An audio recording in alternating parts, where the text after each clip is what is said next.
श्रीराम जय राम जय जय राम। सत्समागम हा सर्व साधनांचा राजा। मनुष्य जन्माला येणे, संतांची भेट होणे आणि त्यांना ओळखून त्यांचा सहवास होणे, या तिन्ही गोष्टी फार दुर्घट आहेत.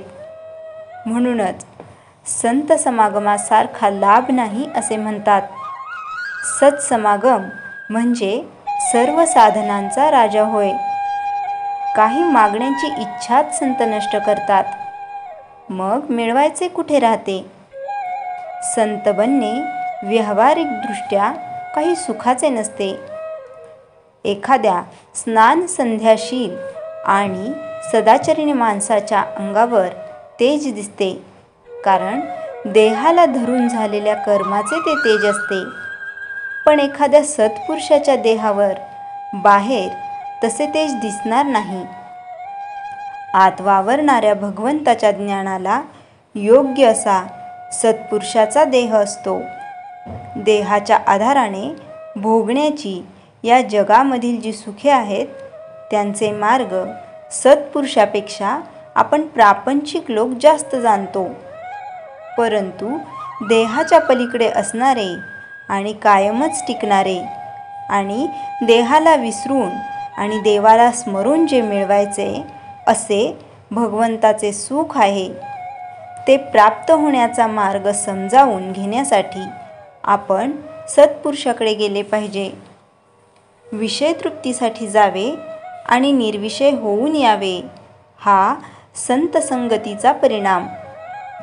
असा जो असेल तोच संत नव्हे, प्रत्यक्ष भगवंत होय. अशांची संगती केव्हा होईल ही तळमळ असावी. संत आपल्याला सत्य स्वरूपाची ओळख करून देतात. सत्पुरुषाने आखून दिलेल्या मार्गाने काया वाचा मनाने जे कर्म केले जाते ते पौरुषच होय. आगगाडीत बसणारी सर्व माणसे, मग ती कोणत्याही क्लासमध्ये बसणारी असोत, इतकेच नव्हे तर बिना तिकिटाची देखील माणसे गाडीबरोबर सरळ म्हणजे शेवटच्या स्टेशनापर्यंत जाऊन पोहोचतात. त्याचप्रमाणे संतांची संगत करणारी सर्व माणसे भगवंतापर्यंत पोहोचतात.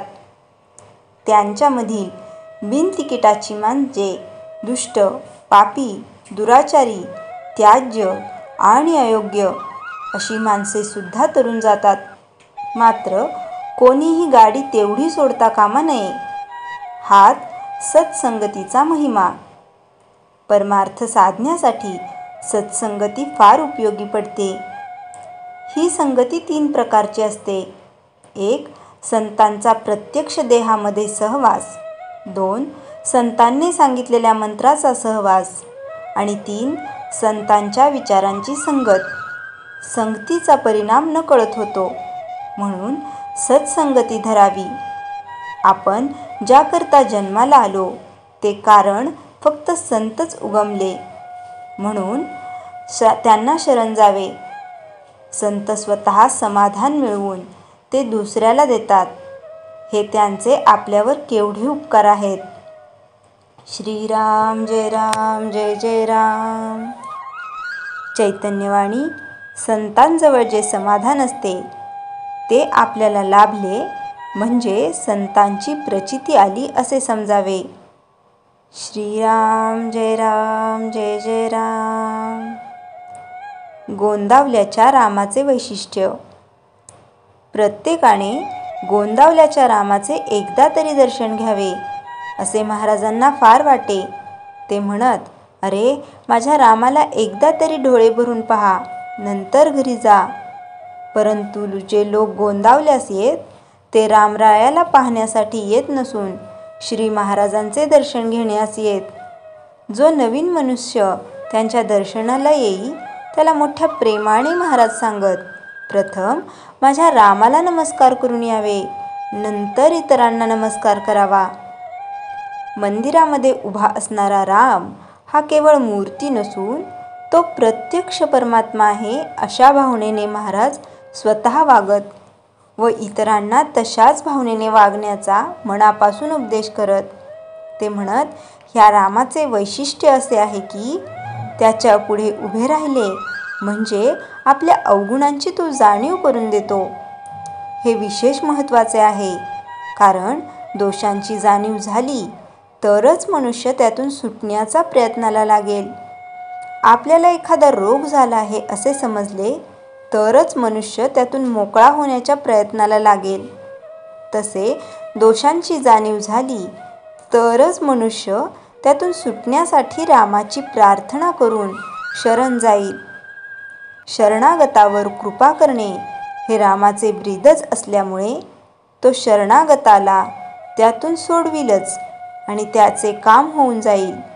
म्हणून प्रत्येकाने त्याला एकवार तरी माझ्या रामाला पाहावे असे मला मनापासून वाटते. श्रीराम जय जय राम. जयाच्या जनी जन्मनामार्थ झाला, जयाने सदा वासनामात केला.